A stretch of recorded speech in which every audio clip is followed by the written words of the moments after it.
BRS అధినేత కేసీఆర్ కాసేపట్లో తెలంగాణ భవన్కు చేరుకోనున్నారు. కృష్ణా పరివాహక ప్రాంతంలో ఉన్న ఉమ్మడి మహబూబ్ నగర్, ఖమ్మం, నల్గొండ, హైదరాబాద్, రంగారెడ్డి జిల్లాల నాయకులతో కేసీఆర్ సమావేశం కానున్నారు. ఈ మేరకు ఎమ్మెల్యేలు, ఎంపీలు, ఎమ్మెల్సీలు, మాజీ ఎమ్మెల్యేలు రావాలని ఆదేశించారు. కృష్ణా బేసిన్లో ఉన్న ఉమ్మడి ప్రాజెక్టులను రాష్ట్ర ప్రభుత్వం కేఆర్ఎంబీకి అప్పగించడంపై భవిష్యత్ కార్యాచరణపై చర్చించనున్నారు.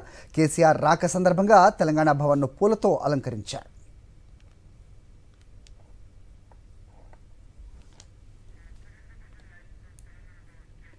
ఇదే అంశంపై మరిన్ని అప్డేట్స్ మా కరెస్పాండెంట్ కిరణ్ భూపతి ఇస్తారు. కిరణ్ భూపతి, చెప్పండి. సో ప్రాజెక్టులను కేఆర్ఎంబీకి అప్పగించడంపై అభ్యంతరం తెలుపుతూ వివిధ నాయకులతో కేసీఆర్ సమావేశం అవబోతున్నారని తెలుస్తోంది. మరోవైపు will never give state project KRMB అంటూ ఉత్తమ్ కుమార్ రెడ్డి మాట్లాడడం కూడా మనం చూసాం. ఏ రకంగా చూడాలి, ఏంటి మీ దగ్గర ఇన్పుట్స్? సుదీర్ఘ విశ్రాంతి తర్వాత బీఆర్ఎస్ అధినేత కేసీఆర్ తెలంగాణ భవన్కు రాబోతున్నారు. ఎడమకాలు తుంటి ఎముక ఫ్రాక్చర్ అయిన నేపథ్యంలో దాదాపు 2.5 నెలల పాటు విశ్రాంతిలో ఉన్నటువంటి కేసీఆర్ ఈరోజు తెలంగాణ భవన్కు వచ్చేటటువంటి అవకాశాలు ఉన్నాయి. మరి కాసేపట్లోనే తెలంగాణ భవన్కు వచ్చిన తర్వాత తెలంగాణ భవన్లో కేఆర్ఎంబీకి సంబంధించినటువంటి ఒక సమావేశాన్ని కూడా ఏర్పాటు చేయబోతున్నారు. ఈ నెల 13వ తేదీన నల్గొండలో భారీ బహిరంగ సభ ఏర్పాటు చేయాలని కూడా భావిస్తోంది. ఇందుకు సంబంధించి ఇటు ఉమ్మడి హైదరాబాద్తో పాటు రంగారెడ్డి, అంతేకాకుండా మహబూబ్ నగర్, ఖమ్మం, నల్గొండ ఈ 5 జిల్లాలకు సంబంధించిన ప్రజాప్రతినిధులందరినీ కూడా తెలంగాణ భవన్కి ఆహ్వానించారు. ఆ తెలంగాణ భవన్లో మరికాసేపట్లో కూడా మీటింగ్ కూడా ప్రారంభం కాబోతుంది. ఎందుకంటే ప్రస్తుతం చూడొచ్చు విజువల్స్లో ఉన్నటువంటి నేతలందరూ కూడా రిజిస్ట్రేషన్ చేసుకుని లోపలికి వెళ్తున్నటువంటి ఆ పరిస్థితి అయితే కనబడుతుంది. మరికాసేపట్లో కేసీఆర్ అధ్యక్షతన ఈ సమావేశం కూడా జరగబోతుంది. ఎందుకంటే కేఆర్ఎంబీ అంశంలో కృష్ణా పరివాహక ప్రాంతంలో ఉన్నటువంటి 2 ప్రాజెక్టులతో పాటు మిగతా ప్రాజెక్టులు ఏవైతే ఉన్నాయో వాటన్నిటిలో కూడా అవన్నీ కేఆర్ఎంబీకి అప్పగించడం పైన ఇటు ప్రభుత్వం పైన కూడా పెద్ద ఎత్తున నిరసన తెలపాలని కూడా బీఆర్ఎస్ భావిస్తోంది. అందుకు సంబంధించి ఒక కీలక సమావేశాన్ని కూడా ఏర్పాటు చేస్తున్నారు. అటు అధికార పక్షం, ఇటు ప్రతిపక్ష మధ్య నేతల మధ్య మాటల యుద్ధం అయితే గత కొద్ది రోజులుగా కొనసాగుతున్నటువంటి నేపథ్యంలో కేఆర్ఎంబీకి ఇప్పటికే మేము అప్పగించలేదు, అలాంటి సందర్భాలు కూడా ప్రస్తుతం లేవని కూడా ఇప్పటికే అధికార పక్షం చెప్తా ఉంటే ఖచ్చితంగా దీన్ని అమలు చేశారు.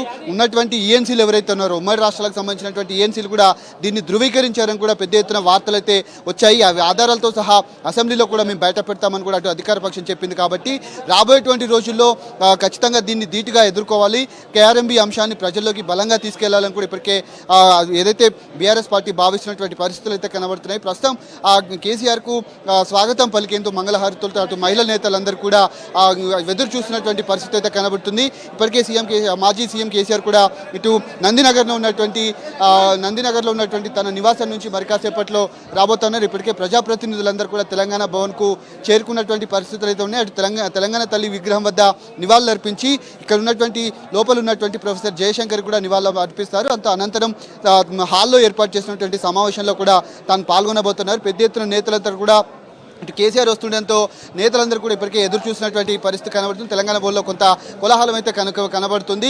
చాలా రోజుల తర్వాత కేసీఆర్ ఇటు తెలంగాణ భవన్కి వస్తున్నటువంటి నేపథ్యంలో ప్రస్తుతం తెలంగాణ భవన్ వద్ద ఇటు కేఆర్ఎంబీకి సంబంధించినటువంటి అంశం పైన అటు హరీష్ రావు కావచ్చు, కేసీఆర్ ఇద్దరు కూడా మాట్లాడేటువంటి అవకాశాలు అయితే ఉన్నాయి.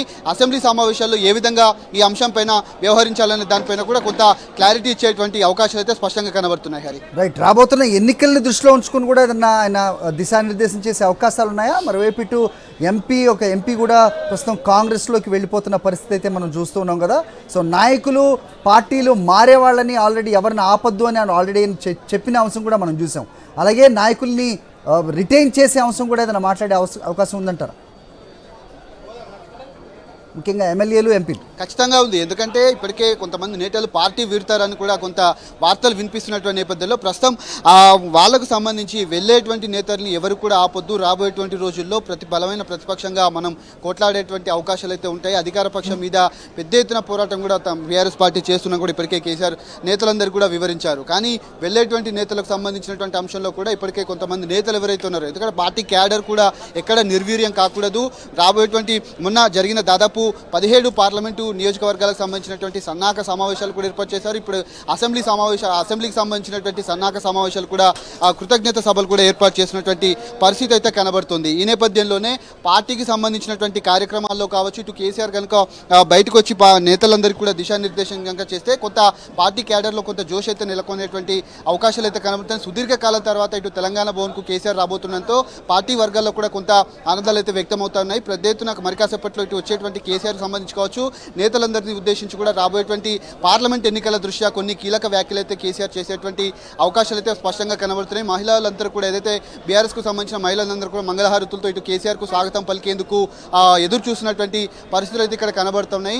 మరి కాసేపట్లోనే ఆ కేఆర్ఎంబీకి సంబంధించినటువంటి ఉమ్మడి 5 జిల్లాల నేతలతో సమావేశం అయితే మరి కాసేపట్లో ప్రారంభం కాబోతుంది. హరి, రైట్. ఎన్నికల ఫలితాల అనంతరం నవంబర్ తర్వాత ఇదే తెలంగాణ భవన్కి రావటం అనేది అయితే తెలుస్తోంది. సో పూర్తిగా ఆయన ఫుల్ ఫ్లెడ్జ్గా రంగంలోకి దిగినట్టేనా? సో పూర్తిగా ఆరోగ్యంతో ఉన్నట్టు అనుకోవచ్చా? ఖచ్చితంగా దిగినట్టే, ఖచ్చితంగా. ఎందుకంటే దాదాపు 2 నెలల తర్వాత ఇలా ఎన్నికల ఫలితాలు వచ్చిన తర్వాత కొంత తాను జారిపోవడం, కాలుకు ఫ్రాక్చర్ కావడం, తను శస్త్రచికిత్స తర్వాత కొంత నందినగర్ హిల్స్లోనే తాను చాలా రోజులు ఇంట్లోనే ఉన్నటువంటి పరిస్థితులు అయితే ఉన్నాయి. ప్రజాక్షేత్రంలోకి ఖచ్చితంగా ఫిబ్రవరి నెలలో వస్తారనుకున్నారు. మొన్న ప్రమాణ స్వీకారం కూడా అసెంబ్లీలో చేయడం జరిగింది. అనంతరం ఒక పార్టీ కీలక సమావేశాన్ని కూడా ఇప్పుడు ఏర్పాటు చేశారు.